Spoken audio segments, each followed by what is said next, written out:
Spider-Man began development in 1998 and was released in 2000.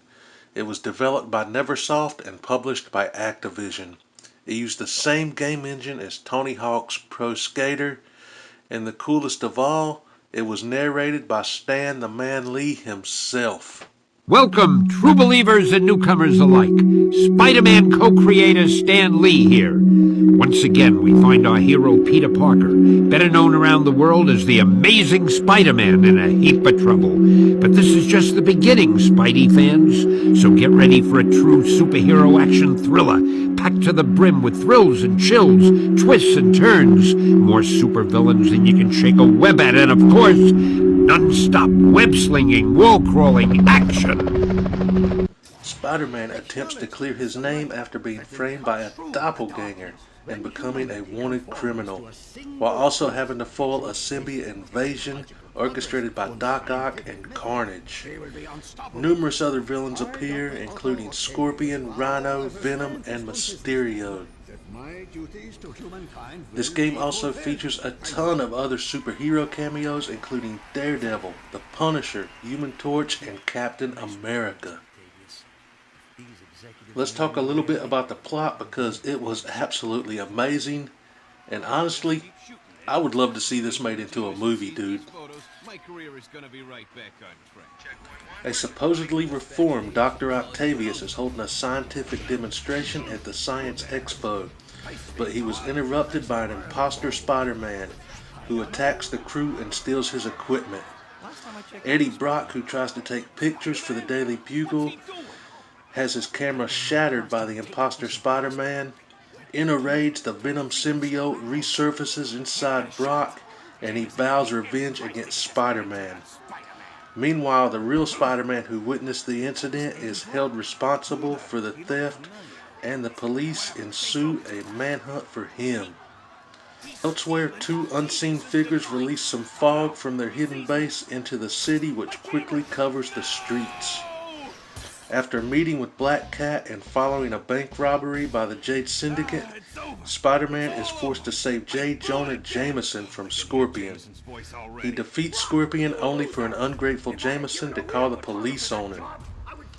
While trying to escape, Spider-Man encounters Daredevil, who promises to spread the word about Spider-Man's innocence. After evading a police chopper, Spider-Man reunites with Black Cat, who informs him of two new problems. Rhino is attacking a power plant, and Venom has kidnapped his wife, Mary Jane. Alright, that's all the plot I'll talk about for now, but I want to talk about the gameplay, which you never really realize how good it is sometimes until looking back years later. You can just see and appreciate how far ahead of its time it really was. Back in 2000, swinging around this open city as Spider-Man was mind-blowing. I would spend hours just swinging around, fighting enemies, looking for the collectibles, finding all the cool power-ups, like the spider armor, which was just so awesome in this game.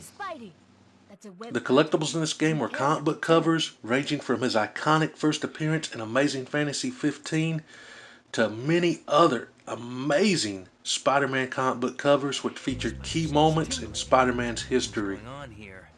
And there were a ton of awesome cheats in this game, man. God, I miss that era in gaming so much. There was a big head mode, there was a what if mode, among many others. They used to pack so much content into these games back then, and it was just epic. And now, everything is a microtransaction. I'm already at full health.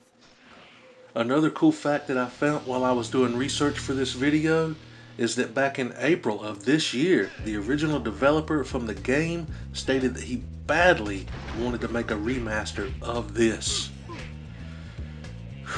Dude, I don't know if that will ever happen, but please let it happen. That would be incredible. One thing that I almost forgot to touch on is there are so many other characters in this game through Easter eggs, whether it be through dialogue or through visual cues. And one of the coolest ones is in the what if mode that I talked about earlier. You can spot Ghost Rider briefly riding his motorcycle up the side of a building. Also in what if mode you can spot Neymar and Silver Surfer.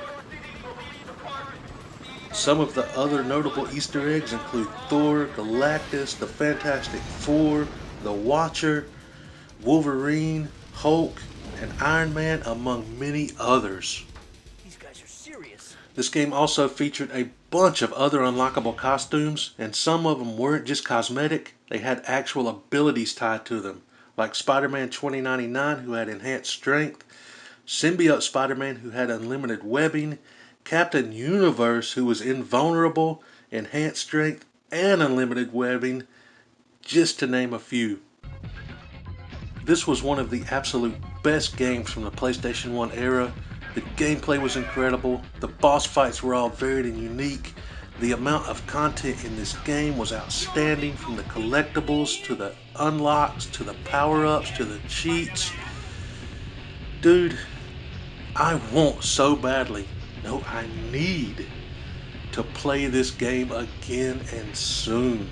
If you haven't played this, I highly recommend doing it in any way you can. I'm gonna have to go out and look for a PS1 Mini with this game on it, man. You're working for the wrong people, Mr. Alright, that's it for this episode of Retro Flashback. I hope you guys enjoyed this look back at Spider-Man PS1. And next week, because it came in second in the poll, Dino Crisis will be featured in Retro Flashback. So, I'm a rhino, you're a scorpion, and he's an octopus. What's a Mysterio?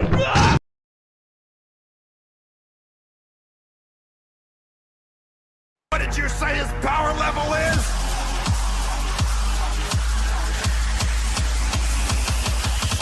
It's over 9,000!